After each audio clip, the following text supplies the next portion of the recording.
Posibleng magpatupad ng toll holiday kasabay ng EDSA rehabilitation. Ayon kay Department of Transportation Assistant Secretary Mon Ilagan, libre ang toll sa Skyway Station 3 at NLEX Connector. Ito ang magsisilbing alternate route sa mga motorista habang isinaayos ang EDSA. Posible raw ipatupad ang toll holiday sa July o August.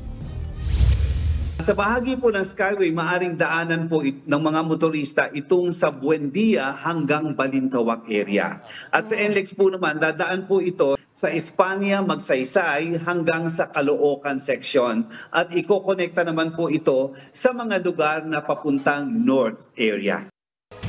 Mga kapatid, Nikki de Guzman po. Iba na ang may alam at may pakialam sa panahon ngayon. Para sa tuloy-tuloy na balitaan sa Frontline kahit weekend, mag-follow at mag-subscribe sa social media pages ng News 5.